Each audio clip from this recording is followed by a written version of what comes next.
GIDC police station વિસ્તારમાં મળી આવેલા વણ ઓળખાયેલ લાશની ઓળખ કરીને તેની ક્રૂર રીતે હત્યા કરનાર ઈસમને ગણતરીના દિવસોમાં ઝડપી પાડીને હત્યાનો ગુનો શોધી કાઢતી સુરત શહેર ક્રાઇમ બ્રાન્ચ.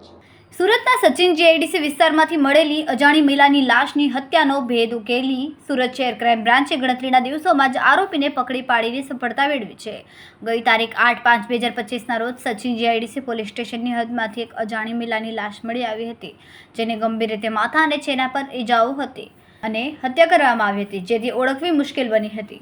પોલીસે જુદી જુદી ટીમો બનાવીને આશરે 500 સીસીટીવી કેમેરા ચેક કર્યા બાદ ગુનાની પૃષ્ઠભૂમિ જાણવા પ્રયાસો કર્યા હતા.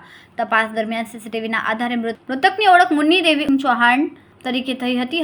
આ હત્યા અરમાન છોટેબાબુ હાસમી કરી હોવાનું ખુલ્યું છે. આરોપી હત્યા કરવા બાદ બિહાર તથા નેપાળ ભાગી ગયો હતો, જેને શોધવા પોલીસની ટીમ સતત પ્રવૃત્ત રહી હતી. આજરોજ મળેલી ચોક્કસ બાતમીના આધારે ક્રાઇમ બ્રાન્ચની એન્ટી ઓર્ગેનાઇઝ ક્રાઇમ સ્ક્વોડે આરોપી અરમાનને પાંડેસરામાંથી ઝડપી પાડ્યો છે. આરોપી વિરુદ્ધ નોંધાયેલ ગુનાની કાયદેસરની કાર્યવાહી માટે સચિન જીઆઈડીસી પોલીસ સ્ટેશનના હવાલે કરવાની તજવીજ હાથ ધરાઈ છે. મર્ડરનો ગુનો હોય જેથી ક્રાઇમ બ્રાન્ચ અને અલગ અલગ ટીમો બનાવીને કામમાં હતા. દરમિયાનમાં ક્રાઇમ બ્રાન્ચના પોલીસ ઇન્સ્પેક્ટર આર.આઈ. જાડેજાઓને બાતમી મળેલી કે આજે મરણ જનાર સ્ત્રી છે એનું નામ મુન્ની દેવી, વાઇફ ઓફ મુન્નાસિંહ ગણેશસિંહ ચૌહાણ છે અને એ સચિન જીઆઈડીસી વિસ્તારમાં રહે છે.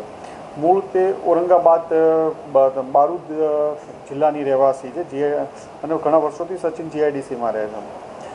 એને એક કિસમ અરમાન છોટેબાબુ હાસમી સાથે રિલેશનશિપમાં હતી અને બંને સાથે ઘણીવાર રહેતા હતા અને તેના હસબન્ડ સાથે પણ રહેતી હતી અને અવારનવાર આ બંને વચ્ચે ઝઘડા પણ થતા હતા. આ પ્રેમ પ્રકરણમાં જે મુન્ની દેવી જેનું મર્ડર થયું એ અરમાન છોટેબાબુ હાસમી ઉપર શંકા રાખીને બંને વચ્ચે ઝઘડા થતા હતા અને 8મી તારીખે બંને વચ્ચે ઝઘડો થયા પછી બહાર જમવા ગયા અને ત્યાં જમ્યા પછી એને મર્ડર કરી અને પાઇપથી ભાગી ગયો હતો. સૌપ્રથમ એ અહીંથી ભાગી અને તે મૂળ જે હાસમી છે અરમાન હાસમી એ પાંડેસરા વિસ્તારમાં રહે છે, ઓરિજિનલ બિહારનો રહેવાસી બક્સર જિલ્લાનો છે. ત્યાંથી નેપાળ જતો રહ્યો તો પોખરાથી ફરીથી પાછો બિહાર આવ્યો અને બિહારથી બાતમી આધારે ક્રાઇમ બ્રાન્ચની ટીમે ટ્રેપ કરી અને એને પકડી પાડ્યો છે. એને હતું કે લેડીને કે અરમાનને કોઈ બીજી સ્ત્રી સાથે પણ સંબંધ છે જેને લઈ અને બંને વચ્ચે અવારનવાર ઝઘડો થતો હતો. એના હિસાબથી બંને વચ્ચે આ ઝઘડાના હિસાબે આને કંટાળીને એનું મર્ડર કરી દીધું. 2-2.5 વર્ષથી ઉપરથી રિલેશનશિપના હતા બંને.